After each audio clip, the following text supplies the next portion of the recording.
Okay, my name is DeWitt C. Morris, and born in Akron, Ohio, August 13, 1923.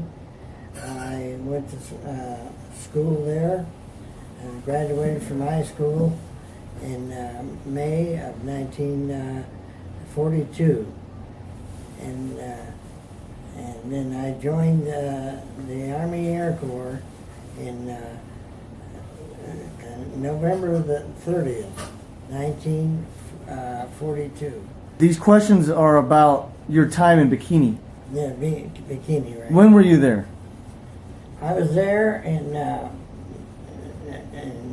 about June or July of 1957. Yeah. Let me tell you a little bit about Bikini Island.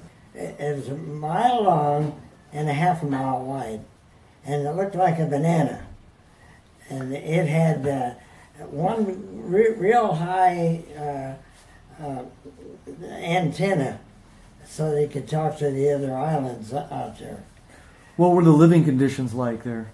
Oh, they were terrible. We never had... Bikini Island and went through World War II. And there was pieces of the war materials that was scrapped, all kinds of battleships sunk, airplanes crashed, and they had no housing. We didn't live in a house. I lived in a half tent, and it was close to the equator and very, very hot. And I would burn and peel, and God. afterwards I had cancer all over my body. And how long were you there? You were there for... I was there for only 6 months. I went to Anahuac, the first island I went to. And then they decided to send 4 of us. And we went to Bikini Island. And Bikini was more active. And I believe it was. Because I was there for 6 months. And I witnessed... What was your job there? My job was, we had what they call the L-20. It was a single engine airplane. Yeah. And we took the scientists and the people that was there that was doing all the building and checking the results of the nuclear weapons. Okay. And I can fly them over to different islands.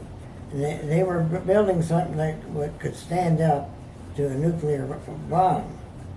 And this was called Operation Hardtack.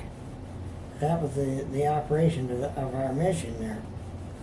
So your job was to fly around these important scientists for... We would just take, our solo job was to keep the airplanes in commission. And we had a pilot, Captain Smith. And I always went with him. And we had other pilots, but I flew with Captain Smith. He was the chief man over there. And why did you take orders to this assignment? Why did you have this assignment? Did you have a choice on this assignment, or? I had no choice. Yeah, obviously it's a...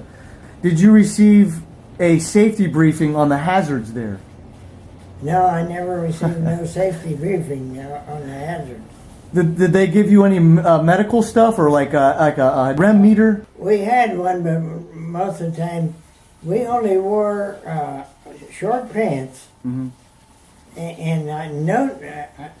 nobody wore a shirt. It was so hot. You couldn't survive if you put clothes on. Did they take those devices and did they give it to somebody to look at? Well, nobody really wore them. We left them in the tents. Oh, wow. And we never heard nothing about it anyway. After it was over, they could care less. How many did you witness? How many of these atomic bomb... 25. About 25... 25. I was within 25 miles of every nuclear weapon that went off. And most of them were like 10 kilotons. But they put us all on an aircraft carrier called the Boxer. And they backed us out 25 miles, just like we wore from the Bikini. And anyway, they set off a nuclear bomb that was 100 megaton. Yeah. Instead of kiloton, it was a megaton. That was the biggest one. Yeah. And the first thing you seen was a flash, the big fireball. And immediately, your face felt like you shoved it in an oven. And then the wind blew pretty hard, and it was hot. And seemed like forever before you heard the sound and way out in the distance. And that was about it.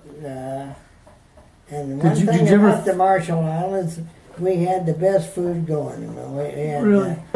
They had excellent cooks, but we didn't have no place to leave. I slept in an army cot, and inside that half tent. What was some of your what did you do on your off time? Off time? Yeah. They had it was a ramp that went down into the ocean, and they took a 55-gallon steel barrel, welded it all up, and they put a steel cable on it, mm-hmm. and they put an old ham, the whole ham, put it on a hook, and it went out, and they pulled it out with a boat, and the sharks, oh my God, huge sharks would bite the ham, and we pulled it in up over